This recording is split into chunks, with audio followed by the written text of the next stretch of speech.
But we begin with disturbing video the I-Team captured at Bush Airport. It shows birds poisoned and killed by the hundreds. So what's going on? Airport officials say it's about the health and safety of passengers, pilots, and airport workers. But investigative reporter Jeremy Rogalski found others who call it downright cruel and unnecessary, saying there's a better way. It's the video seen everywhere. Frantic efforts to pull children out of a hot SUV. We first showed you the clip recorded by a man who played the mom. It was just after daybreak at Bush Intercontinental Airport when something strange happened.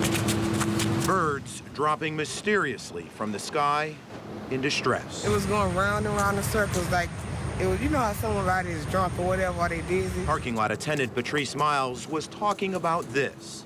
Seizure-like behavior and the beginning of a slow death. But I don't want no cars to run over it. Her coworker, Shara Kelly, shot this cell phone video. It was right here for a long time, just flipping and flipping and flipping. And I was like, why are these birds dying like that? I don't know if it's something somebody fed them. It was a poison called Avitrol, sold in the form of corn kernels. United Airlines, in conjunction with the airport, told us it hired a licensed company to put it down to, quote, reduce the health and safety risks posed by birds. But United called the birds pests in this internal company email the I-Team obtained. It maps out 20 different bait tray poison sites throughout all terminals and a United maintenance hangar.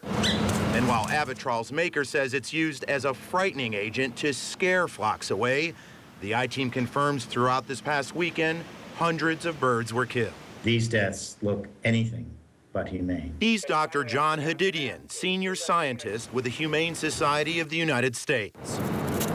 We told him about this great-tailed grackle, which took a full hour to die, sometimes struggling, sometimes appearing paralyzed, beak open for minutes on end. The birds that are dying after ingesting this compound are suffering and in great distress. We may end up in the Hudson. We all remember the miracle landing on the Hudson River, and the Humane Society agrees bird engine strikes are a real threat.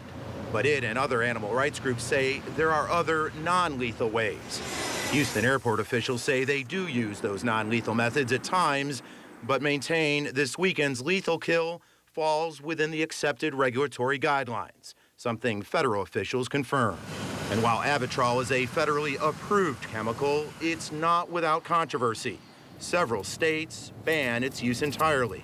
And this scientist says for good reason. I trust my eyes, and I look at it and I say, that's a horrible way for an animal to die.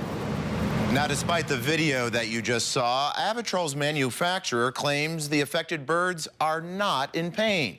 Meantime, the U.S. Fish and Wildlife Service says while no violations occurred this past weekend, it does say the Houston airport system may not have reported all bird deaths last year as required. That's right, this isn't the first bird poisoning at Bush Airport.